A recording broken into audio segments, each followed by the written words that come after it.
Hello friend, आप सबका स्वागत है हमारे यूट्यूब चैनल स्टडी टीम में। तो चलिए आज की क्लास शुरू करते हैं और आज की क्लास में हम प्रैक्टिस सेट सॉल्व करेंगे। तो चलिए शुरू करते हैं। तो पहला क्वेश्चन है कि ऊंचे नीचे पैर पड़ना मुहावरे का सही अर्थ क्या होगा। ऊंचे नीचे पैर पड़ना मुहावरे का सही अर्थ क्या होगा बताना है। तो ऑप्शन ए है यथा योग्य व्यवहार न करना, ऑप्शन बी है बुराई में पड़ जाना, ऑप्शन सी है पैर में मोच आ जाना और ऑप्शन डी है पैर गड्ढे में पड़ जाना। तो ऊंचे नीचे पैर पड़ना मुहावरे का अर्थ क्या होगा।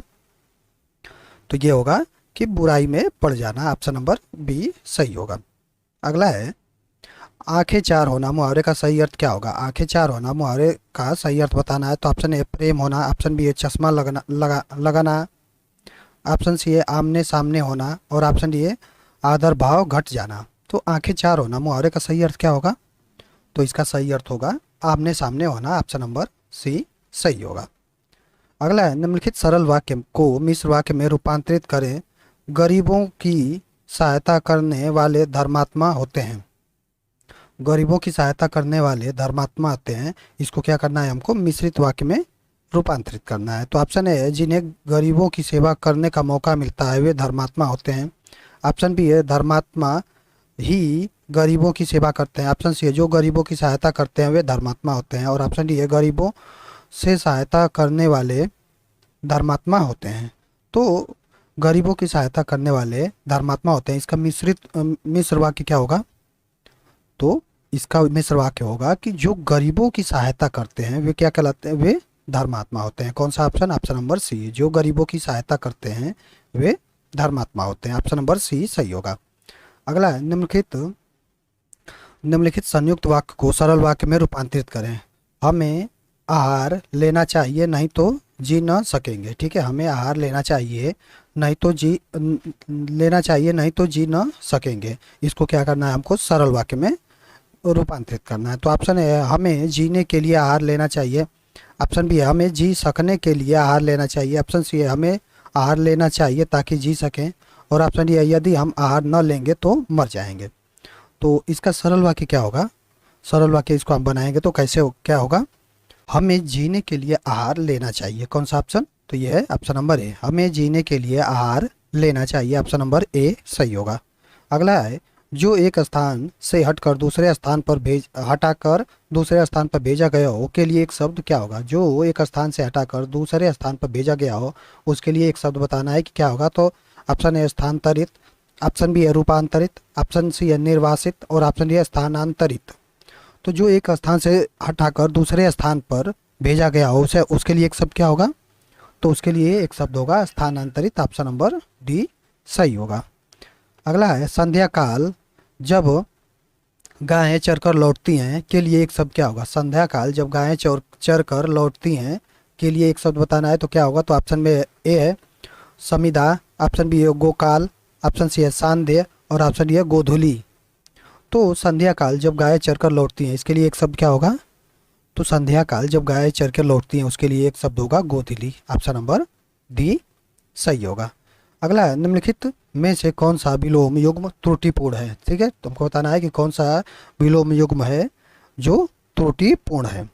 तो क्या है, ऑप्शन ए है पालक, घाघल, घालक, ऑप्शन बी है नपुंसक, पुंसक, ऑप्शन सी है निरुजता, रुंगड़ता और ऑप्शन डी है पोषित, शोषित। तो कौन सा ऑप्शन इसमें सही होगा। तो क्या है, किसमें त्रुटिपूर्ण है। तो इसमें है ऑप्शन नंबर बी में। क्या है ये, ऑप्शन नंबर बी नपुंसक, नपुंसक, पुंसक ये नहीं होगा। नपुंसक का क्या होगा विलोम। तो नपुंसक का विलोम होगा ये पुंसत्वान। ठीक है, ये क्या है, नपुंसक का विलोम होगा। ठीक है, चलिए अगला देखते हैं। अगला है तरुणी का विलोम शब्द क्या होगा। तरुणी का विलोम शब्द क्या होगा हमको बताना है। तो ऑप्शन ए है कन्या, ऑप्शन बी है युवक, ऑप्शन सी है वृद्धा और ऑप्शन डी में से कोई नहीं। तो तरुणी का विलोम क्या होगा। तो तरुणी का विलोम होगा कौन सा। तो ये होगा ऑप्शन नंबर सी वृद्धा। ठीक है, कौन सा होगा, तो ये होगा वृद्धा। ऑप्शन नंबर सी सही होगा। अगला क्वेश्चन देखते हैं।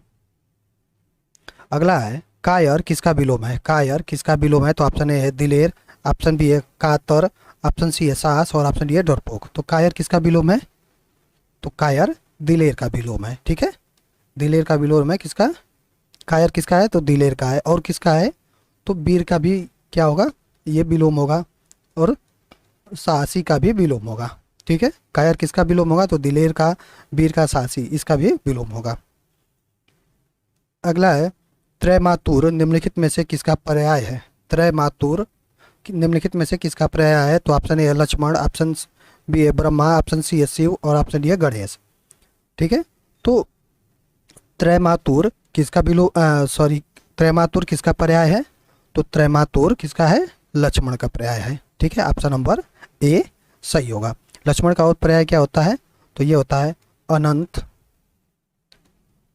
रामानुज, लखन, शेषावतार आदि, ये सब क्या है, ये सब लक्ष्मण के पर्याय हैं। ठीक है, अगला है निम्नलिखित में से कौन सेना का पर्यायवाची नहीं है। ठीक है, हमको बताना है कि कौन सेना का पर्यायवाची नहीं है। तो ऑप्शन ए है अनिक, ऑप्शन बी है चमू, ऑप्शन सी है कटक, और ऑप्शन डी है कर्णी। तो सेना का पर्याय इसमें से कौन नहीं है हमको बताना है, तो कौन सा ऑप्शन सही होगा। तो सेना का पर्याय कौन नहीं है तो ये है कर्णी, क्या है ये सेना का पर्याय नहीं है। बाकी अनिक, चमू और कटक ये सब क्या है, ये सब सेना के पर्याय हैं। अगला है निम्नलिखित में से कौन खुशबू का पर्याय नहीं है। ठीक है, खुशबू का पर्यायवाची नहीं है कौन, हमको बताना है। तो ऑप्शन ए है सुरभि, ऑप्शन बी है सुवास, ऑप्शन सी है परिमल, और ऑप्शन डी है सुगंधित। तो खुशबू का पर्याय इसमें से कौन नहीं है हमको बताना है, तो कौन सा ऑप्शन सही होगा। तो सब देखते हैं कि खुशबू का पर्याय होता कौन कौन सा है, तो कौन सा ऑप्शन सही होगा इसमें। तो खुशबू का कौन पर्याय नहीं है तो वो है सुगंधित, क्या है ये खुशबू का पर्याय नहीं है। ठीक है, अगला है निम्नलिखित में से किस में विशेष विशेषण का सही सुमेल नहीं है। ठीक है, हमको बताना है कि किस में विशेष विशेषण का सही सुमेल नहीं है। तो ऑप्शन ए है विद्वान, विदुष, ऑप्शन बी है विष्णु, वैष्णव, ऑप्शन सी है स्वास्थ्य, स्वास्थ्य, और ऑप्शन डी है स्मृति, स्मार्त। तो कौन सा ऑप्शन सही होगा। तो कौन इसमें विशेष से विशेषण का सही सुमेल नहीं है तो ये होगा ऑप्शन नंबर ए विद्वान, विदुष। ठीक है, विद्वान का क्या होता है विशेषण, विद्वान का विशेषण होता है वैदुष्य। ठीक है, तो कौन सा ऑप्शन सही होगा तो ऑप्शन नंबर ए सही होगा। अगला है वह अपना काम करता है वाक्य में कितने सर्वनाम है। वह अपना काम करता है वाक्य में कितने सर्वनाम है बताना है। तो ऑप्शन ए है 1, ऑप्शन बी है 2, ऑप्शन सी है 3, और ऑप्शन डी है 0। ठीक है, तो इसमें कितने सर्वनाम हैं तो इसमें 2 सर्वनाम है। ठीक है, कौन कौन से, तो एक तो वह है और दूसरा आ, और ये दूसरा अपना। ठीक है, वह और अपना, इसमें क्या है 2 सर्वनाम है। अगला है न आंखों देखा न कानों सुना में कौन सा कारक प्रयुक्त हुआ है। न आंखों देखा न कानों सुना में कौन सा कारक प्रयुक्त हुआ है बताना है। तो ऑप्शन ए आपादान कारक, ऑप्शन बी है संबंध कारक, ऑप्शन सी अधिकरण कारक, और ऑप्शन डी है करण कारक। तो न आंखों देखा न कानों सुना में कौन सा कारक होगा तो इसमें होगा करण कारक, ऑप्शन नंबर डी सही होगा। ठीक है, तो कैसे करण कारक होगा, तो अगर हम इसके आगे लगा देते हैं कि मैंने न आंखों देखा, मैंने न आंखों से देखा और न कानों से सुना, तो इसमें क्या है से आ रहा है, तो से कौन सा है तो करण कारक का क्या है, से करण कारक का है, तो ऑप्शन नंबर डी सही होगा। अगला है पवित्र का सही संधि विच्छेद क्या होगा। पवित्र का सही संधि विच्छेद बताना है, तो कौन सा ऑप्शन सही होगा। तो ऑप्शन ए प प्लस इत्र, ऑप्शन बी है पो प्लस इत्र, ऑप्शन सी है प प्लस वित्र, और ऑप्शन डी है पा प्लस इत्र। तो पवित्र का सही संधि विच्छेद क्या होगा, तो पवित्र का सही संधि विच्छेद होगा पो प्लस इत्र। ठीक है, पो प्लस इत्र क्या होगा पवित्र। कौन सा ऑप्शन सही होगा, ऑप्शन नंबर बी सही होगा। पूछे कि ये कौन सी संधि है, तो ये अयादि स्वर संधि है, अयादि स्वर संधि है। ठीक है, चलिए अगला देखते हैं हम। अगला है तल्लीन का सही संधि विच्छेद क्या होगा। तल्लीन का सही संधि विच्छेद बताना है कि क्या होगा। तो ऑप्शन ए त प्लस लीन, ऑप्शन बी है तल प्लस लीन, ऑप्शन सी है तन प्लस लीन, और ऑप्शन डी है तत् प्लस लीन। तो तल्लीन का क्या होगा सही संधि विच्छेद, तो ये होगा तत् प्लस लीन। ठीक है, कौन सा ऑप्शन, ऑप्शन नंबर डी सही होगा। ठीक है, तो इसमें कौन सी संधि है? तो इसमें व्यंजन संधि है, इसमें व्यंजन संधि है। ऑप्शन नंबर डी सही होगा। अगला है, किस शब्द में दीर्घ स्वर संधि प्रयुक्त नहीं हुआ है? ठीक है, किस शब्द में दीर्घ स्वर संधि प्रयुक्त नहीं हुआ है वो बताना है। तो ऑप्शन ए कुशासन, ऑप्शन बी है आद्यावधि, ऑप्शन सी है मात्रानंद और ऑप्शन डी है न्यायालय। तो किसमें दीर्घ स्वर संधि का प्रयोग नहीं हुआ है वो बताना है। तो कौन सा ऑप्शन सही होगा इसमें?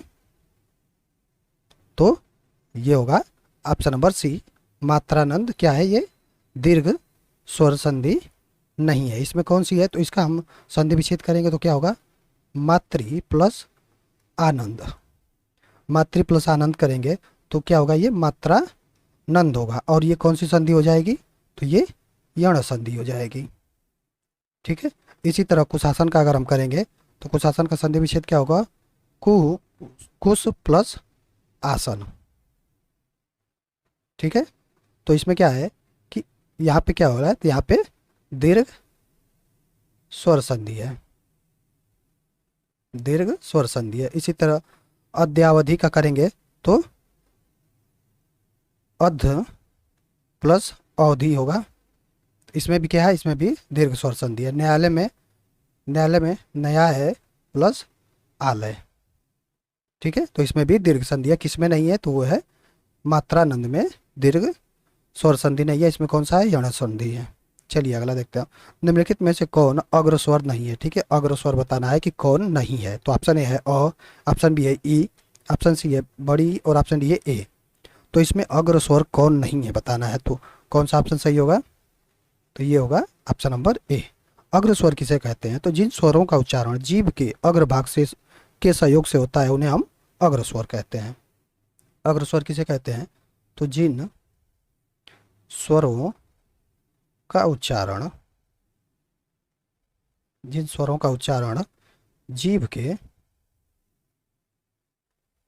अग्र भाग से भाग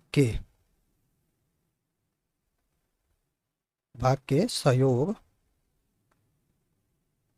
से होता है उसे हम अग्र स्वर कहते हैं। अग्र स्वर कौन कौन से होते हैं? तो जैसे ई होता है, छोटी ई और बड़ी ई, फिर ए और ऐ, ये सब क्या है? ये सब अग्र स्वर है। ठीक है, चलिए अगला देखते हैं।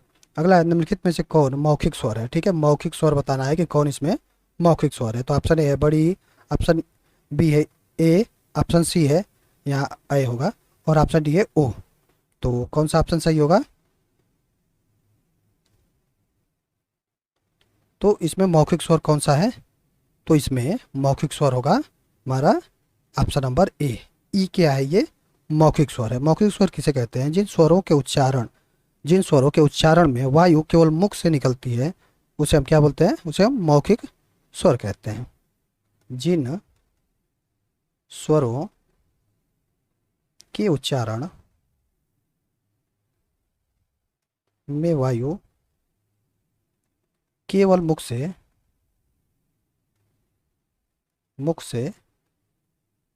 निकलती है उसे हम मौखिक स्वर कहते हैं, मौखिक स्वर कहते हैं। मौखिक स्वर कौन कौन से हैं? तो मौखिक स्वर है ओ, आ और बड़ी ई। ठीक है, ये सब क्या है? मौखिक स्वर है। तो कौन सा ऑप्शन सही होगा? तो ऑप्शन नंबर ए सही होगा। अगला है, निम्नलिखित में से सुमेलित नहीं है। ठीक है, हमको बताना है कि कौन सुमेलित नहीं है। तो ऑप्शन ए है स, आधा स और प्लस र बन के क्या हो रहा है? री, सॉरी स्र। ऑप्शन बी है आधा ज और न ज्ञ और ऑप्शन सी है त प्लस र त्र और ऑप्शन डी है आधा क और छ छ। तो कौन इसमें सुमेलित नहीं है हमको बताना है। तो कौन सा ऑप्शन सही होगा इसमें? कौन इसमें सुमेलित नहीं है? तो ये होगा ऑप्शन नंबर डी हमारा सही होगा। क्या है? क और छ ये क्या है? सुमेलित नहीं है। क्या होता है कि क और ये छ नहीं होता है, क और स होता है, तब ये छ छतरी छ बनेगा। ठीक है, तो कौन सा ऑप्शन, ऑप्शन नंबर डी सही नहीं है। ठीक है, अगला है भारतीय अंकों का अंतर्राष्ट्रीय स्वरूप संविधान के किस अनुच्छेद में अंतर्निहित है। भारतीय अंकों का अंतर्राष्ट्रीय स्वरूप संविधान के किस अनुच्छेद में अंतर्निहित है बताना है। तो ऑप्शन ए अनुच्छेद 200 अनुच्छेद 342 वन, ऑप्शन बी अनुच्छेद 343 वन, ऑप्शन सी अनुच्छेद 349 वन और ऑप्शन डी अनुच्छेद 351 वन। तो भारतीय अंकों का अंतर्राष्ट्रीय स्वरूप संविधान के किस अनुच्छेद के अंतर्गत ये अंतर्निहित है। तो ये होगा अनुच्छेद 343(1) में। ठीक है, ऑप्शन नंबर बी सही होगा। अगला है नीचे दिए गए वाक्य में अशुद्ध वाक्य की पहचान करें। ठीक है, अशुद्ध वाक्य छांटना है कि कौन इसमें अशुद्ध है। तो ऑप्शन में है हवन सामग्री जल गई, ऑप्शन बी है वह जा रहे हैं, ऑप्शन सी है यह नदी बहुत गहरी थी और ऑप्शन डी है 10 रुपये में क्या मिलता है। ठीक है, तो कौन सा ऑप्शन सही होगा। तो इसमें कौन अशुद्ध वाक्य है। तो ये है वह जा रहे हैं, क्या ये अशुद्ध वाक्य है। ठीक है, ऑप्शन नंबर बी सही होगा। अगला निम्नलिखित में से कौन सा शब्द देशज है। ठीक है, देशज शब्द बताना है कि देशज इसमें कौन सा है। तो ऑप्शन ए घर, ऑप्शन बी है चपरासी, ऑप्शन सी है चूहा और ऑप्शन डी है मृग। तो इसमें देशज शब्द कौन सा होगा। तो ये होगा चूहा। क्या है ये देशज शब्द है। देशज शब्द किसे कहते हैं। तो जिस शब्द का स्रोत अज्ञात हो उसे हम क्या बोलते हैं, देशज शब्द मानते हैं या उसे देशज शब्द कहते हैं। ठीक है, अगला है निम्नलिखित कथनों में से असत्य कथन की पहचान कीजिए। ठीक है, असत्य कथन की पहचान करना है हमको। तो ऑप्शन पहला है हिंदी में 2 लिंग स्त्रीलिंग व पुल्लिंग होते हैं, ऑप्शन बी है हिंदी में 3 वचन होते हैं। तो इसमें कौन सा ऑप्शन सही होगा। तो कौन सा है कि हिंदी में 2 लिंग स्त्रीलिंग और पुल्लिंग होते हैं, ये क्या है, ये सही है। ठीक है, और हमको बताना है कि कौन असत्य है। तो हिंदी में 3 वचन होते हैं, ये क्या है, ये असत्य है। तो कौन सा ऑप्शन सही हो जाएगा, ऑप्शन नंबर बी सही हो जाएगा। ठीक है, चलिए अगला देखते हैं कि क्योंकि हिंदी में 3 वचन नहीं होते, हिंदी में क्या है 2 ही वचन होते हैं। कौन कौन से। तो एक होता है एक वचन और दूसरा होता है बहुवचन। हिंदी में वचन कितने होते हैं, तो 2 होते हैं और यहाँ पे 3 दिया है। तो ये क्या हुआ, ये कथन असत्य हुआ। तो कौन सा ऑप्शन सही होगा कि ऑप्शन नंबर बी केवल 2। ठीक है, चलिए अगला देखते हैं हम।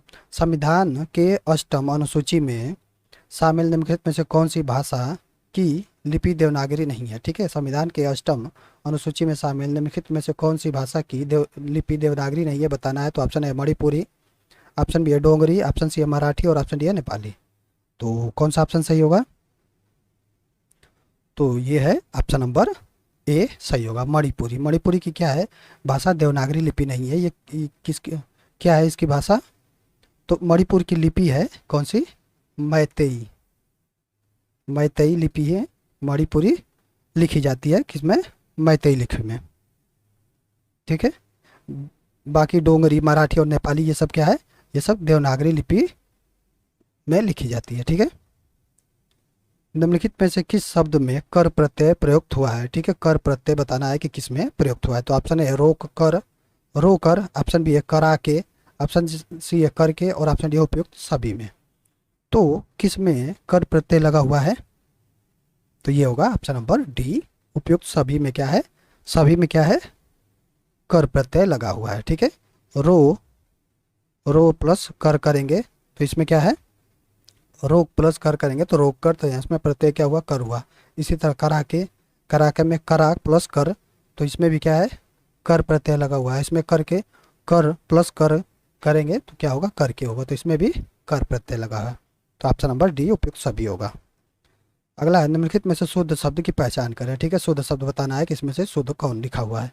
तो ऑप्शन है अमावस्या, ऑप्शन बी है पिंजड़ा, ऑप्शन सी है नरक और ऑप्शन डी है सुरु। तो इसमें शुद्ध कौन सा लिखा हुआ है।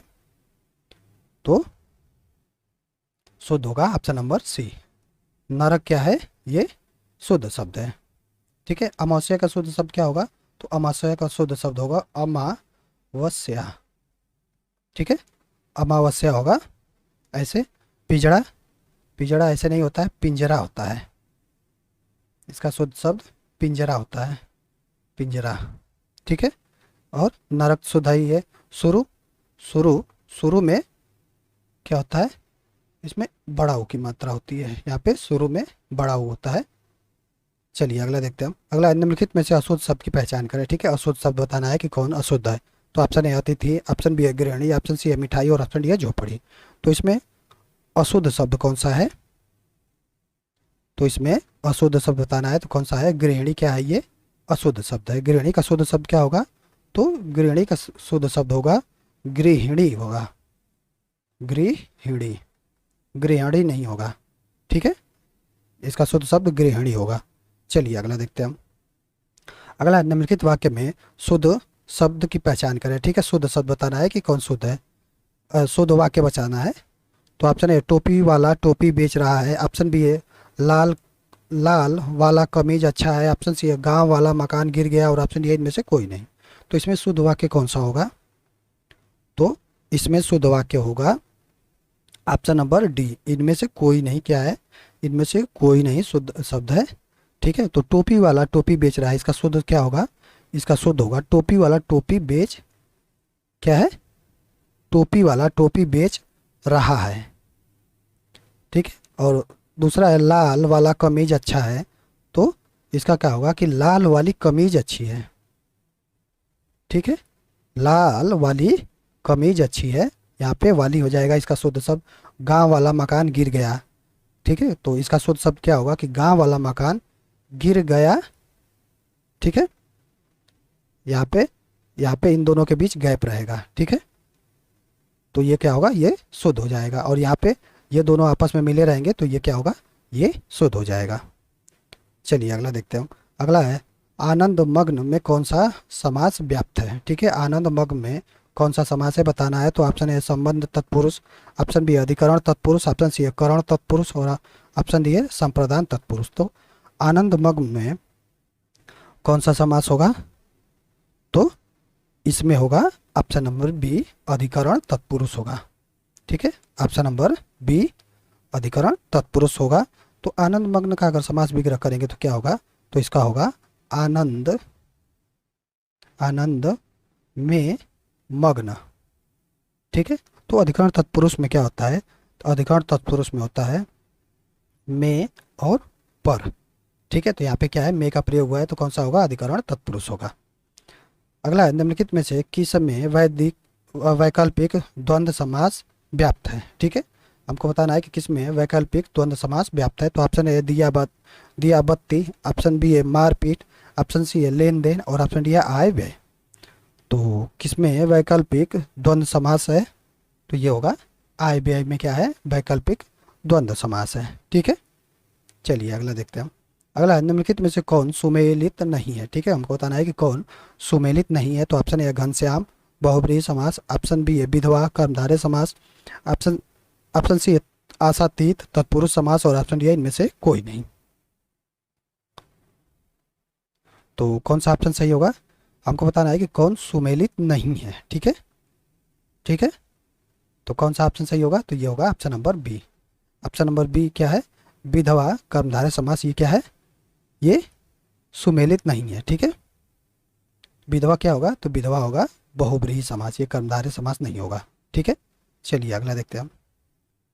अगला निम्नलिखित में से कौन अशुद्ध है। ठीक है, हमको बताना है कि कौन अशुद्ध लिखा हुआ है। तो ऑप्शन ए है 18, ऑप्शन बी है 98, ऑप्शन सी है 57 और ऑप्शन डी है 44। तो कौन सा ऑप्शन सही होगा? तो ये होगा 18। ये क्या है? ये अशुद्ध लिखा हुआ है। 18 कैसे लिखा जाता है? तो 18 लिखा जाता है ऐसे। ठीक है, ऑप्शन नंबर ए सही होगा। अगला है निम्नलिखित में से किस कूट में तत्सम व तद्भव का सुमेल सही नहीं है। ठीक है, हमको बताना है कि कौन सा किस में क्या है? तद्भव और तत्सम का सुमेल क्या है? सही नहीं है। तो ऑप्शन ए है नींबू नींबू, सॉरी ऑप्शन ए है नींब नींबू, ऑप्शन बी है करेला कारवेल, ऑप्शन सी है अमरूद आमरल और ऑप्शन डी है सेब सेब। तो किस में कौन सा ऑप्शन सही होगा? तो ये होगा ऑप्शन नंबर ए। ठीक है, नींब का नींबू नहीं होता है। नींब का क्या होता है? नीम का नीम होता है। क्या होता है? नीम होता है। तो कौन सा ऑप्शन? ऑप्शन नंबर ए सही होगा। अगला है खिड़की का तत्सम क्या होगा। खिड़की का तत्सम क्या होगा बताना है। तो ऑप्शन ए रोशनदान, ऑप्शन बी है खड़क, ऑप्शन सी है मेखला, और ऑप्शन डी है गवाक्ष। तो खिड़की का तत्सम क्या होगा?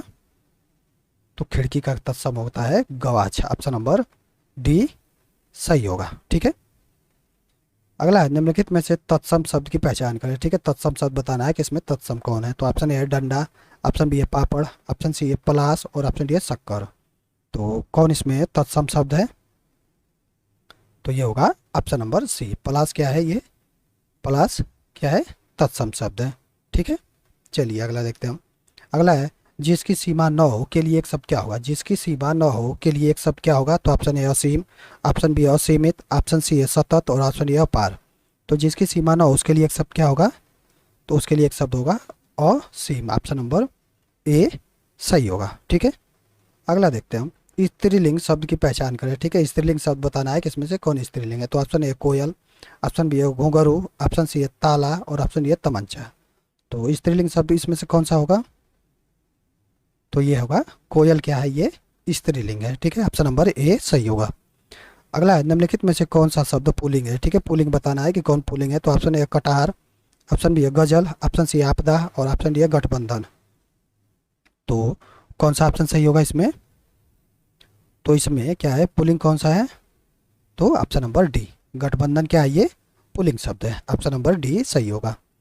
अगला है कितना अच्छा दृश्य है, वाक्य का अंग्रेजी में शुद्ध रूपांतरण क्या होगा? ठीक है, कितना अच्छा दृश्य है, इसका अंग्रेजी रूपांतरण करना है। तो ऑप्शन है how nice look it is, option B है what a good sight is, option C है how much fine this, option D है व्हाट अ नाइस साइट। ठीक है, what a nice sight it is. तो कौन सा option सही होगा? तो ये होगा ऑप्शन नंबर डी सही है। ठीक है, ऑप्शन नंबर डी सही होगा। अगला है कमरे से बाहर निकलो के लिए शुद्ध अंग्रेजी रूपांतरण क्या होगा? कमरे से बाहर निकलो के लिए शुद्ध अंग्रेजी रूपांतरण बताना है। तो ऑप्शन है get out of the room, option B है get out from room, option C है आउट ऑफ द रूम और ऑप्शन डी है नन ऑफ दीज। तो कमरे से बाहर निकलो के लिए अंग्रेजी शुद्ध रूपांतरण क्या होगा? तो ये होगा gate out of the room. कौन सा ऑप्शन? ऑप्शन नंबर ए सही होगा, gate out of the room. चलिए अगला देखते हैं। अगला है नौकरी पाने के लिए जो पत्र लिखा जाता है उसे क्या कहा जाता है? नौकरी पाने के लिए जो पत्र लिखा जाता है उसे क्या कहा जाता है? तो ऑप्शन ए व्यावसायिक पत्र, ऑप्शन बी आवेदन पत्र, ऑप्शन सी है व्यक्तिगत पत्र और ऑप्शन डी है निमंत्रण पत्र। तो नौकरी पाने के लिए जो पत्र लिखा जाता है उसे हम क्या कहते हैं? तो उसे हम आवेदन पत्र कहते हैं। ऑप्शन नंबर बी सही होगा। अगला है मील के पत्थर किसकी रचना है? मील के पत्थर किसकी रचना है बताना है। तो option A Ram Naresh Tripathi, option B है राम वृक्ष बेनीपुरी, ऑप्शन सी है वृंदावन लाल वर्मा और ऑप्शन डी है भीष्म साहनी। तो मील के पत्थर किसकी रचना है? तो मील के पत्थर है राम वृक्ष और राम वृक्ष बेनीपुरी। ऑप्शन नंबर बी सही होगा। ठीक है, अगला है भोजपुरी का शेक्सपियर किसे कहा जाता है? भोजपुरी का शेक्सपियर किसे कहा जाता है? तो option A Nagarjun, option B है भिखारी ठाकुर, ऑप्शन सी है कबीर दास और ऑप्शन डी है विद्यापति ठाकुर। तो भोजपुरी का शेक्सपियर किसे कहा जाता है? तो भोजपुरी का शेक्सपियर भिखारी ठाकुर को कहा जाता है। ऑप्शन नंबर बी सही होगा। ठीक है, अगला है निम्नलिखित में से कौन सी कृति गोस्वामी तुलसीदास की नहीं है? ठीक है, हमको बताना है कि कौन सी कृति है जो गोस्वामी तुलसीदास की नहीं है। तो ऑप्शन ए है ज्ञानदीप, ऑप्शन बी है गीतावली, ऑप्शन सी है विनय पत्रिका और ऑप्शन डी है रस विलास। तो कौन सा ऑप्शन सही होगा? तो ये होगा रस विलास। ऑप्शन नंबर डी सही होगा। रस विलास क्या है? गोस्वामी तुलसीदास की कृति नहीं है। ये किसकी कृति है? तो ये देवदत्त की है। ठीक है, ये देवदत्त की है। ठीक है, अगला देखते हैं हम। अगला है निर्देश प्रश्न संख्या 47 से 50 तक के उत्तर निम्नलिखित गद्यांशों के आधार पर दीजिए। ठीक है, गद्यांश पढ़ना है और 47 से 50 तक के प्रश्नों का उत्तर देना है। तो चलिए पढ़ते हैं कि उपयुक्त गद्यांश का सर्वोत्तम शीर्षक क्या होगा? ठीक है, उपयुक्त गद्यांश का सर्वोत्तम शीर्षक क्या होगा? तो ऑप्शन ए कर्तव्य पालन, ऑप्शन बी है मनुष्य का सामर्थ्य, ऑप्शन सी आत्मा की आज्ञा और ऑप्शन डी है धर्म का पालन। तो चलिए इसको पढ़ते हैं और देखते हैं कि इस गद्यांश का उपयुक्त सर्वोत्तम शीर्षक क्या है। तो धर्म पालन करने के मार्ग में सबसे अधिक बाधा चिंता की चंचलता, उद्देश्य की अस्थिरता और मन की निर्बलता में से पड़ती है। यहाँ पे क्या दिया है? शुरू में धर्म पालन के मार्ग से। ठीक है, तो इससे क्या प्रतीत हो रहा है कि इसमें इस गद्यांश का शीर्षक क्या है? तो धर्म पालन के बारे में बताया गया है। और आगे पढ़ते हैं। मनुष्य के कर्तव्य मार्ग में एक ओर तो आत्मा के भले बुरे कर्मों का ज्ञान और दूसरी ओर आलस्य और स्वार्थपरता रहती है। मनुष्य इन्हीं दोनों के बीच में बड़ा बड़ा रहता है और अंत में यदि उसका मन पक्का हुआ तो आत्मा आत्मा की ज्ञान आज्ञा मानकर अपने धर्म का पालन करता है। ठीक है, अपने धर्म का पालन करता है। ठीक है, तो यहाँ पे भी क्या है कि धर्म के पालन के बारे में इस क्या है गद्यांश में बताया गया है, तो ऑप्शन नंबर डी हमारा सही होगा। अगला देखते हैं हम। अगला है गद्यांश में प्रयुक्त स्वार्थपरता का सही अर्थ क्या है। ठीक है, स्वार्थपरता का सही अर्थ क्या है हमको बताना है। तो ऑप्शन ए खुदगर्जी, ऑप्शन बी अपनापन, ऑप्शन सी है बेईमानी और ऑप्शन डी है कमजोरी। ठीक है, तो स्वार्थपरता का सही अर्थ क्या होगा, तो यहाँ गद्यांश में दिया है। गद्यांश में आगे पढ़ते हैं। तो यहाँ पे क्या है कि यहाँ पे कि मनुष्य के कर्तव्य मार्ग में एक ओर तो आत्मा के भले बुरे कर्मों का ज्ञान और दूसरी ओर आलस्य और स्वार्थपरता रहती है। स्वार्थपरता मतलब इसका मतलब होगा कि खुदगर्जी। ऑप्शन नंबर ए सही होगा। अगला है धर्म के पालन करने में सबसे अधिक बाधा किससे उत्पन्न होती है। धर्म के पालन करने में सबसे अधिक बाधा किससे उत्पन्न होती है। तो ऑप्शन ए उद्देश्य की अस्थिरता से, ऑप्शन बी है चित्त की चंचलता से, ऑप्शन सी है मन की निर्बलता से और ऑप्शन डी उपयुक्त सभी से। तो चलिए गद्यांश पढ़ते हैं। और यहाँ पे दिया है कि धर्म पालन करने के मार्ग में सबसे अधिक बाधा चित्त की चंचलता, उद्देश्य की अस्थिरता और मन की निर्बलता से पड़ता है। क्या है ये तीनों है। ठीक है, तो हमारा ऑप्शन कौन सा होगा, तो ये भी धर्म के पालन करने में सबसे अधिक बाधा क्या है। ऑप्शन नंबर ए भी सही होगा, बी भी सही होगा, डी भी सही होगा। तो कौन सा ऑप्शन उपयुक्त सभी हमारा सही हो जाएगा। ऑप्शन नंबर डी सही होगा। अगला है धर्म का पालन करने में कौन सा मनुष्य समर्थ हो पाता है। धर्म का पालन करने में कौन सा मनुष्य समर्थ हो पाता है। तो ऑप्शन ए जो मन पर नियंत्रण कर ले, ऑप्शन बी है जो अपने आत्मा की आज्ञा माने और ऑप्शन सी है जो अपने इंद्रियों पर नियंत्रण कर ले और ऑप्शन डी इनमें से कोई नहीं। चलिए आगे गद्यांश पढ़ते हैं और इसको भी देखते हैं। तो हमने यहाँ तक पढ़ा था कि मनुष्य इन्हीं दोनों के बीच बड़ा रहता है और अंत में यदि उसका मन पक्का हुआ तो आत्मा की आज्ञा मानकर अपने धर्म का पालन करता है। ठीक है, यदि उसका मन कुछ काल तक दुविधा पड़ा रहा तो स्वार्थपरता निश्चय उसे आ घेरेगी और उसका घृणा के योग्य हो जाएगा। अतः मनुष्य को अपने बुरे भले की पहचान स्वयं करनी चाहिए। धर्म का पालन करने में वही मनुष्य समर्थ हो पाता है जो अपने इंद्रियों पर नियंत्रण कर ले। ठीक है, यहाँ पे क्या दिया है कि जो अपने इंद्रियों पर नियंत्रण कर ले वही क्या होता है, वही धर्म का पालन करने में समर्थ हो पाता है। तो कौन सा ऑप्शन सही हो जाएगा, तो हमारा होगा जो अपने इंद्रियों पर नियंत्रण कर ले। ऑप्शन नंबर सी सही होगा। ठीक है, चलिए आगे देखते हैं।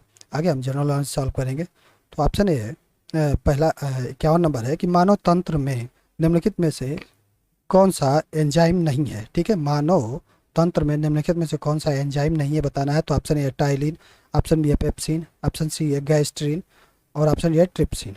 तो कौन नहीं है इसमें हमको बताना है। तो कौन सा ऑप्शन सही होगा, क्या है कि ये होगा गैस्ट्रिन। क्या है, ये एंजाइम नहीं है। ठीक है, टाइलिन और पेप्सिन और ट्रिप्सिन ये सब क्या है, ये सब एंजाइम है। ठीक है, लेकिन गैस्ट्रिन क्या है, ये एक हार्मोन है। ठीक है, चलिए अगला देखते हैं। अगला निम्नलिखित में से कौन आरडीएक्स का एक अन्य नाम है। ठीक है, आरडीएक्स का एक अन्य नाम है बताना है। तो ऑप्शन ए साइक्लोलाइट, ऑप्शन बी है साइक्लोनाइट, ऑप्शन सी है डेक्सट्रान और ऑप्शन ए डेक्सट्रेक्स। तो आरडीएक्स का अन्य नाम क्या होगा, तो आरडीएक्स का एक दूसरा नाम है साइक्लोनाइट। ऑप्शन नंबर बी सही होगा। ठीक है, अगला है जब भारतीय न्यायिक पद्धति में लोकहित मुकदमा पीआईएल लाया गया तब भारत के मुख्य न्यायाधीश कौन थे। ठीक है, जब भारतीय न्यायिक पद्धति में लोकहित मुकदमा पीआईएल लाया गया तब भारत के मुख्य न्यायाधीश कौन थे। तो option A M Hidayatullah, option B है पीएन भगवती, ऑप्शन सी है कमल नारायण सिंह और ऑप्शन डी है वाई चंद्रचूड़। तो कौन सा ऑप्शन सही होगा, तो उस टाइम कौन थे, तो वो थे PN Bhagwati. Option number B सही होगा। ठीक है, अगला देखते हैं हम। अगला है विक्टोरिया जलप्रपात किस नदी से संबंधित है। ठीक है, विक्टोरिया जलप्रपात किस नदी से संबद्ध है। तो option A Saint Lawrence, option B है गाम्बिया, ऑप्शन सी है नील नदी और ऑप्शन डी है जाम्बेजी नदी। तो विक्टोरिया जलप्रपात कहाँ पे है? तो विक्टोरिया जलप्रपात किस पे है? तो ये जाम्बेजी नदी पे है। ठीक है, जाम्बेजी नदी पे है, ऑप्शन नंबर डी सही होगा। अगला है मोहिनीअट्टम से संबंधित कौन सा कथन असत्य है? ठीक है, मोहिनीअट्टम से संबंधित कौन सा कथन असत्य है बताना है। तो ऑप्शन ए है यह केरल राज्य में प्रचलित नृत्य है। ऑप्शन बी है यह युगल नृत्य शैली है। ऑप्शन सी है इसका प्रथम उल्लेख व्यवहार माला में मिलता है। और ऑप्शन डी है प्रारूप में यह भरतनाट्यम जैसा है। ठीक है, तो कौन सा ऑप्शन सही होगा? तो ये होगा, कौन इसमें असत्य है? तो ये युगल नृत्य शैली नहीं है। ठीक है, ये युगल नहीं है, ये क्या है? एकल नृत्य शैली है। ठीक है, तो ऑप्शन नंबर बी सही होगा। अगला है निम्नलिखित में से कौन सा लोक नृत्य उत्तर प्रदेश या उत्तराखंड से संबंधित नहीं है? ठीक है, कौन सा लोक नृत्य उत्तर प्रदेश या उत्तराखंड से संबंधित नहीं है बताना है। तो option A Madhuri, option B है छोलिया, ऑप्शन सी है चौलर और ऑप्शन डी है छपेली। तो कौन सा ऑप्शन सही होगा? तो ये होगा ऑप्शन नंबर ए सही होगा। मधुरी क्या है? ये उत्तर प्रदेश या उत्तराखंड से संबंधित नहीं है। ये कहाँ से संबंधित है? तो ये आंध्र प्रदेश से संबंधित है। ठीक है, ये आंध्र प्रदेश से संबंधित है। ठीक है, चलिए अगला देखते हैं हम। अगला है प्रसिद्ध चित्र मोनालिसा के चित्रकार कौन थे? ठीक है, प्रसिद्ध चित्र मोनालिसा के चित्रकार कौन थे? तो option A Auguste Renoir, option B है Pablo Picasso, option C Leonardo da Vinci और ऑप्शन डी है विंसेंट वांच विंची। तो कौन सा ऑप्शन सही होगा? मोनालिसा क्या है? प्रसिद्ध चित्र मोनालिसा के चित्रकार कौन थे? तो कौन सा ऑप्शन सही होगा? तो ये होगा option number C Leonardo da Vinci, option number C सही होगा। ठीक है, ये कहाँ के चित्रकार थे? तो ये इटली के थे। अगला देखते हैं हम। अगला निम्नलिखित में से उत्तर प्रदेश के कौन से जिले की सीमा बिहार से नहीं लगती? ठीक है, हमको बताना है कि उत्तर प्रदेश की उत्तर प्रदेश के कौन से जिले की सीमा बिहार से नहीं लगती है। तो option A Siddharthnagar, option B है चंदौली, ऑप्शन सी है कुशीनगर और ऑप्शन डी है सोनभद्र। तो कौन सा ऑप्शन सही होगा? तो क्या है ये? सिद्धार्थनगर, ऑप्शन नंबर ए सही होगा। सिद्धार्थनगर की सीमा क्या है? बिहार राज्य से नहीं लगती है। ठीक है, अगला है निफ्टी किसके लिए संक्षिप्त निफ्टी किसके लिए संक्षिप्त रूप में प्रयुक्त होता है? ठीक है, निफ्टी किसके लिए संक्षिप्त रूप में प्रयुक्त होता है? तो ऑप्शन है National Stock Exchange 50, option B है national index of free trade year, option C है national exchange for share market और ऑप्शन डी इनमें से कोई नहीं। तो निफ्टी क्या होगा? तो ये होगा ऑप्शन नंबर ए सही होगा। ठीक है, ऑप्शन नंबर ए सही होगा। अगला है बिगिनिंग ऑफ द बिगिनिंग नामक किताब के लेखक कौन है? बिगिनिंग ऑफ द बिगिनिंग नामक किताब के लेखक कौन है? तो option A S Chandrasekhar, option B है रविंद्रनाथ टैगोर, ऑप्शन डी है रस्किन बांड और ऑप्शन डी है रजनीश ओशो। तो कौन सा ऑप्शन सही होगा? तो बिगिनिंग ऑफ द बिगिनिंग किताब के लेखक कौन है? तो ये है रजनीश ओशो। ठीक है, ऑप्शन नंबर डी सही होगा। अगला है जिनकी सुंदरता की चर्चा से अभिभूत होकर अलाउद्दीन खिलजी ने मेवाड़ पर आक्रमण किया था वे किनकी पत्नी थी? ठीक है, जिनकी सुंदरता की चर्चा में अभिभूत होकर अलाउद्दीन खिलजी ने मेवाड़ पर आक्रमण किया था वो किनकी पत्नी थी? तो option A Rana Ratan Singh, option B है राणा जंग बहादुर सिंह, ऑप्शन सी है राणा उदय प्रताप सिंह और ऑप्शन डी है राणा रणजीत सिंह। तो कौन सा ऑप्शन सही होगा इसमें? तो ये होगा option number A Rana Ratan Singh, option number A सही होगा। अगला है संविधान के किस संशोधन द्वारा साधारण चुनाव में मतदान की आयु को 21 वर्ष से घटाकर 18 वर्ष कर दिया गया? ठीक है, को बताना है कि संविधान के किस संशोधन द्वारा साधारण चुनाव में मतदान की आयु को 21 वर्ष से घटाकर 18 वर्ष कर दिया गया। तो ऑप्शन है 71 ऑप्शन बी 61 ऑप्शन सी 75 और ऑप्शन डी है 67। तो कौन सा ऑप्शन सही होगा इसमें? तो ये है 61वें संविधान संशोधन द्वारा क्या है 21 वर्ष से मतदान की आयु क्या है 21 वर्ष से घटाकर 18 वर्ष कर दी गई। 61वां संविधान संशोधन कब हुआ था? तो ये हुआ था 1988 में। ठीक है, 1988 में क्या हुआ था? 61वां संविधान संशोधन अधिनियम ठीक है हुआ था। चलिए अगला देखते हैं। गोवा राज्य के लिए विशेष प्रावधान किस अनुच्छेद से संबंधित है? ठीक है, गोवा राज्य के लिए विशेष प्रावधान किस अनुच्छेद से संबंधित है? तो ऑप्शन ए है अनुच्छेद 371 एक, ऑप्शन बी है ये एक 371 आई है, ऑप्शन बी है अनुच्छेद 371 डी, ऑप्शन सी है अनुच्छेद 370 एफ और ऑप्शन डी है अनुच्छेद 371 जी। तो कौन सा गोवा राज्य के लिए विशेष प्रावधान किस अनुच्छेद से संबंधित है? तो ये है ऑप्शन नंबर ए अनुच्छेद 371 आई में। ठीक है, चलिए अगला देखते हैं हम।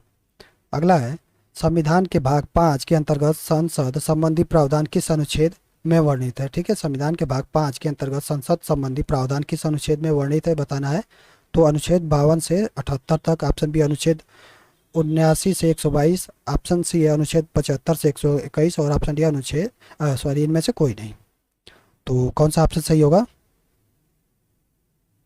तो ये होगा ऑप्शन नंबर बी अनुच्छेद 79 से 122 तक क्या है अनुच्छेद वर्णित है किसमें? तो भाग 5 में। चलिए अगला देखते हैं हम। अगला है निम्नलिखित में से कौन सी धारा ठंडी समुद्री जलधारा है? ठीक है, हमको बताना है कि कौन सी धारा ठंडी समुद्री जलधारा है। तो ऑप्शन ए फ्लोरिंग की धारा, ऑप्शन बी है नॉर्वे की धारा, ऑप्शन सी है अलास्का की धारा और ऑप्शन डी है लेब्राडोर की धारा। तो कौन सा ऑप्शन सही होगा? तो ठंडी समुद्री जलधारा कौन सी है? तो यह है लेब्राडोर की धारा, ऑप्शन नंबर डी सही होगा। ठीक है, चलिए अगला देखते हैं हम। अगला निम्नलिखित में से कौन सी जनजाति और राज्य का सही सुमेल नहीं है? ठीक है, हमको बताना है कौन सी जनजाति और राज्य का सुमेल नहीं है। तो ऑप्शन में आंध्र महाराष्ट्र, ऑप्शन बी है रांची उत्तर प्रदेश, ऑप्शन सी है शेरपा लद्दाख और ऑप्शन डी है चकमा असम। तो कौन सी जनजाति है जिसका सुमेल किसी सामने उस राज्य से नहीं है? तो कौन सा ऑप्शन सही होगा?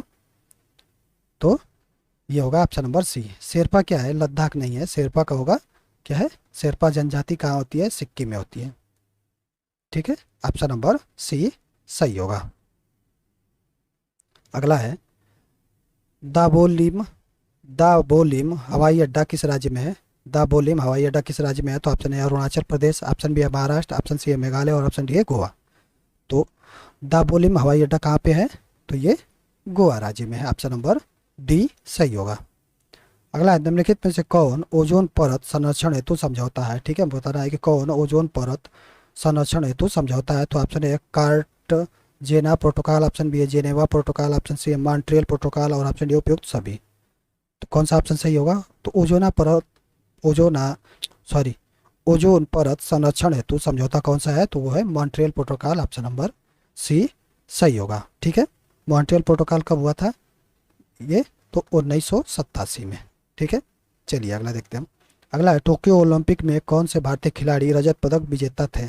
ठीक है, टोक्यो ओलंपिक में कौन से भारतीय खिलाड़ी रजत पदक विजेता थे? तो option A Bajrang Punia PV Sindhu, option B है रवि कुमार दहिया मीराबाई चानू, ऑप्शन सी है मीराबाई चानू बजरंग पुनिया और ऑप्शन डी है पीवी सिंधु लवलीना बोरहेगेन।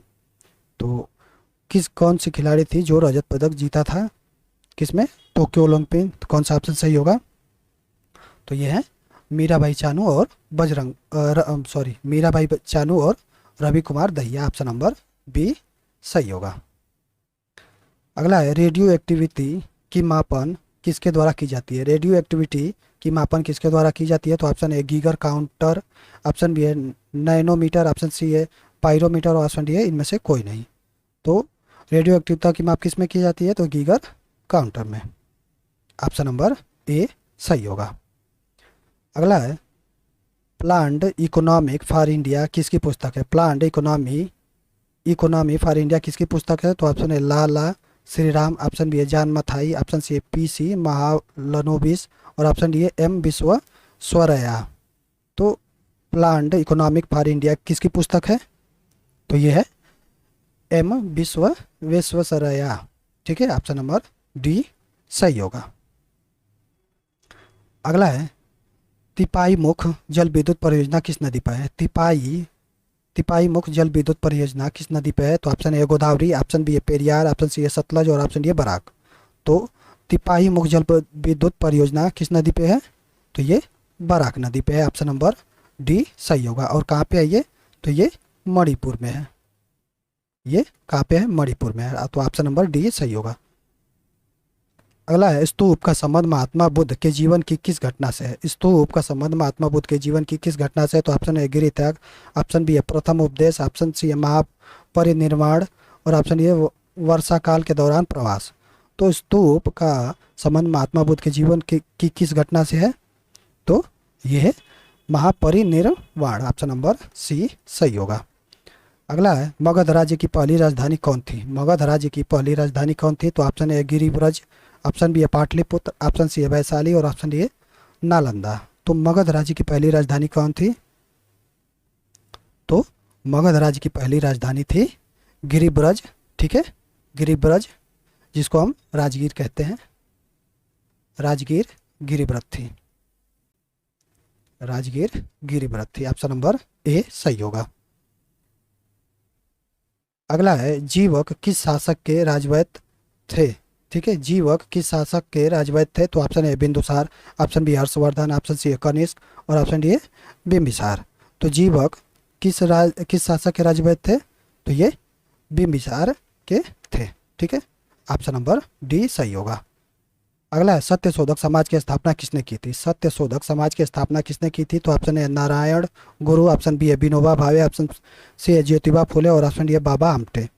तो सत्यशोधक समाज की स्थापना किसने की थी। तो सत्यशोधक समाज की स्थापना किसने, ज्योतिबा फुले ने, ऑप्शन नंबर सी। किस सन में। तो यह है 1873 ईस्वी में, ठीक है। चलिए अगला देखते हैं। अगला है अब तक भारत में वित्तीय आपात कितनी बार घोषित किया गया है। ठीक है, अब तक भारत में वित्तीय आपात कितनी बार घोषित किया गया है। तो ऑप्शन ए 2 बार, ऑप्शन बी है 1 बार, ऑप्शन सी है 3 बार और ऑप्शन डी है कभी नहीं। तो वित्तीय आपात क्या है, कितनी बार भारत में लगा है। तो कभी नहीं लगा है, ठीक है, ऑप्शन नंबर डी सही होगा। वित्तीय आपात किस अनुच्छेद में है। तो ये अनुच्छेद 360 में है, ठीक है। अगला देखते हैं हम। भारत में पहली बार हवाई हवाई डाक सेवा कहाँ शुरू हुई थी। भारत में पहली बार हवाई डाक सेवा कहाँ शुरू हुई थी। तो ऑप्शन है आगरा से दिल्ली, ऑप्शन बी आगरा से कोलकाता, ऑप्शन सी है दिल्ली से कोलकाता और ऑप्शन डी है प्रयागराज से नैनी। तो भारत में पहली बार हवाई डाक सेवा कहाँ शुरू हुई थी। तो ये हुई थी कहाँ पे। तो ये प्रयागराज से नैनी में, ऑप्शन नंबर डी सही होगा। अगला है doctor Ambedkar institute of technology for handicapped Uttar Pradesh के किस जिले में है। ठीक है, doctor Ambedkar institute for doctor Ambedkar institute of technology for handicap Uttar Pradesh के किस जिले में है। तो ऑप्शन है Agra, option B Ambedkar Nagar, option C Kanpur और ऑप्शन डी है लखनऊ। तो कहाँ पे है। तो ये है कहाँ पे। तो ये कानपुर में है, ठीक है, ऑप्शन नंबर सी सही होगा। अगला है भारतीय राष्ट्रीय आंदोलन के प्रमुख व्यक्ति तेज बहादुर सप्रू का जन्म किस जिले में है। ठीक है, हमको बताना है कि तेज बहादुर सप्रू का जन्म किस जिले में है। तो ऑप्शन ए है हापुड़, ऑप्शन बी है अलीगढ़, ऑप्शन सी है एटा और ऑप्शन डी है मेरठ। तो कौन सा ऑप्शन सही होगा। तो ये होगा ऑप्शन नंबर बी सही होगा, अलीगढ़ में, ठीक है, ऑप्शन नंबर बी अलीगढ़ में सही होगा। अगला है निम्नलिखित में से कौन सुमेल नहीं है। ठीक है, हमको बताना है कौन सुमेल नहीं है। तो ऑप्शन ए आयुर्वेद महोत्सव फर्रुखाबाद, ऑप्शन बी है गंगा महोत्सव वाराणसी, ऑप्शन सी है शिल्प उत्सव नोएडा गौतम बुद्ध नगर और ऑप्शन डी है सरधना महोत्सव मेरठ। तो कौन इसमें सुमेलित नहीं है हमको बताना है। तो कौन सा ऑप्शन सही होगा। तो ये होगा आयुर्वेद महोत्सव। ये क्या है, ये सुमेलित नहीं। आयुर्वेद महोत्सव क्या है, फर्रुखाबाद में नहीं होता है, कहाँ पे होता है। तो ये झांसी में होता है, ठीक है। चलिए अगला देखते हैं। अगला निम्नलिखित में से कौन सा जिला और उसके मुख्यालय सुमेलित नहीं है। ठीक है, जिला और उसके मुख्यालय सुमेलित नहीं है हमको बताना है। तो ऑप्शन है फर्रुखाबाद, फतेहगढ़, ऑप्शन बी है कौशाम्बी, मंझनपुर, ऑप्शन सी है हापुड़, गढ़मुक्तेश्वर और ऑप्शन डी है सिद्धार्थनगर नवगढ़। तो कौन सा जिला और उसका मुख्यालय क्या है, सुमेल नहीं है हमको बताना है। तो कौन सा ऑप्शन सही होगा। तो ये है ऑप्शन नंबर सी, हापुड़ का गढ़मुक्तेश्वर नहीं है। हापुड़ का मुख्यालय क्या है, हापुड़ ही है, ठीक है, हापुड़ का मुख्यालय क्या है, हापुड़ ही है। तो ऑप्शन नंबर सी सही होगा। अगला है जिला पंचायत के अंतर्गत कितनी समितियों का गठन होता है। जिला पंचायत के अंतर्गत कितनी समितियों का गठन होता है हमको बताना है। तो ऑप्शन ए है 5, ऑप्शन बी है 6, ऑप्शन सी है 8 और ऑप्शन डी है 10। तो जिला पंचायत के अंतर्गत कितनी समितियों का गठन होता है? तो ये होता है 6 समितियों का गठन होता है। ऑप्शन नंबर बी सही होगा। अगला है अलीगढ़ मुस्लिम विश्वविद्यालय केंद्रीय विश्वविद्यालय कब बना? अलीगढ़ मुस्लिम विश्वविद्यालय केंद्रीय विश्वविद्यालय कब बना? तो ऑप्शन है 1917 में, ऑप्शन बी है वर्ष 1919 में, ऑप्शन सी है वर्ष 1957 में और ऑप्शन डी है वर्ष 1979 में। तो अलीगढ़ मुस्लिम विश्वविद्यालय केंद्रीय विश्वविद्यालय कब बना? तो ये वर्ष 1919 में क्या है, ये केंद्रीय विद्यालय बना। ठीक है, चलिए अगला देखते हैं। अगला है किसे गतिशील महाद्वीप भी कहा जाता है? ठीक है, किसे गतिशील महाद्वीप भी कहा जाता है? तो option A Asia, option B है यूरोप, ऑप्शन सी है ऑस्ट्रेलिया और ऑप्शन डी है अंटार्कटिका। तो कौन सा ऑप्शन सही होगा? तो ये होगा ऑप्शन नंबर सी, अंटार्कटिका क्या है, इसे गतिशील महाद्वीप कहा जाता है। गतिशील महाद्वीप क्यों कहा जाता है? तो क्या है कि अंटार्कटिका महाद्वीप का आकार क्या है, ऋतु परिवर्तन के साथ साथ क्या है, बदलता रहता है। ठीक है, इसलिए इसको गतिशील महाद्वीप की संज्ञा दी गई है। अगला है पेंट उद्योग के श्रमिकों को निम्नलिखित जोखिमों में से किसका एक सामना करना पड़ता है? ठीक है, पेंट उद्योग में श्रमिकों को निम्नलिखित जोखिमों में से किसका एक सामना करना पड़ता है? तो ऑप्शन है शीशा प्रदूषण, ऑप्शन बी है पारा प्रदूषण, ऑप्शन सी है कैडमियम प्रदूषण और ऑप्शन डी है निकल प्रदूषण। तो कौन सा ऑप्शन सही होगा इसमें? तो पेंट उद्योग में श्रमिकों को किस जोखिम का सामना करना पड़ता है? तो ये शीशा प्रदूषण का ऑप्शन नंबर ए सही होगा। अगला है विश्व का सबसे बड़ा वनस्पति उद्यान किस देश में है? ठीक है, विश्व का सबसे बड़ा वनस्पति उद्यान किस देश में है? तो ऑप्शन ए है भारत, ऑप्शन बी है इंग्लैंड, ऑप्शन सी है रूस और ऑप्शन डी है यूएसए। तो विश्व का सबसे बड़ा वनस्पति उद्यान किस देश में है? तो ये इंग्लैंड में है। ऑप्शन नंबर बी सही होगा। अगला है वह मुद्रा जिसकी विनिमय दर के गिरने की संभावना अधिक हो उसे क्या कहते हैं? वह मुद्रा जिसकी विनिमय दर गिरने की संभावना अधिक हो उसे हम क्या कहते हैं? तो ऑप्शन ए कोल्ड मुद्रा, ऑप्शन बी है हार्ड मुद्रा, ऑप्शन सी है उधार मुद्रा और ऑप्शन डी है ब्लैक मुद्रा। तो कौन सा ऑप्शन सही होगा? तो ये होगा ऑप्शन नंबर बी, हार्ड मुद्रा उसे कहते हैं। ठीक है, ऑप्शन नंबर बी सही होगा। अगला है आईसीआईसीआई बैंक का पंजीकृत कार्यालय रजिस्टर्ड ऑफिस कहाँ पे है? ठीक है, आईसीआईसीआई बैंक का पंजीकृत कार्यालय बताना है। तो ऑप्शन है अहमदाबाद, ऑप्शन बी है मुंबई, ऑप्शन सी है कोलकाता और ऑप्शन डी है बड़ोदरा। तो आईसीआईसीआई बैंक का क्या है, पंजीकृत मुख्यालय कहाँ पे है? तो ये बड़ोदरा। ठीक है, बड़ोदरा में है। ऑप्शन नंबर डी सही होगा। अगला है वर्तमान में बीएसएनएल को किस प्रकार का दर्जा प्राप्त है? ठीक है, वर्तमान में बीएसएनएल को किस प्रकार का दर्जा प्राप्त है? तो ऑप्शन है मिनी रत्न, ऑप्शन बी है नवरत्न, ऑप्शन सी है लघु रत्न और ऑप्शन डी है महारत्न। तो बीएसएनएल को किस प्रकार का दर्जा प्राप्त है? तो बीएसएनएल को मिनी रत्न कंपनी का दर्जा प्राप्त है। ठीक है, ऑप्शन नंबर ए सही होगा। अगला है इंडोनेशिया की मुद्रा का नाम क्या है? ठीक है, इंडोनेशिया की मुद्रा का नाम बताना है। तो ऑप्शन ए है टका, ऑप्शन बी है इंका, ऑप्शन सी है रुपया और ऑप्शन डी है दिरहम। तो इंडोनेशिया की मुद्रा का नाम क्या है? तो इंडोनेशिया की मुद्रा का नाम है रुपया। ऑप्शन नंबर सी सही होगा। अगला है दुनिया की पहली उड़ने वाली बाइक किस देश ने विकसित की है? ठीक है, दुनिया की पहली उड़ने वाली बाइक किस देश ने विकसित की है? तो ऑप्शन है यूएसए, ऑप्शन बी है जर्मनी, ऑप्शन सी है जापान और ऑप्शन डी है इंग्लैंड। तो कौन सा ऑप्शन सही होगा? तो दुनिया की पहली उड़ने वाली बाइक किसने? तो ये जापान ने। ऑप्शन नंबर सी सही होगा। अगला है हाल ही में स्मार्ट सिटी ऑफ नॉलेज नामक परियोजना के लिए उत्तर प्रदेश सरकार ने किस यूनिवर्सिटी के साथ समझौता किया है?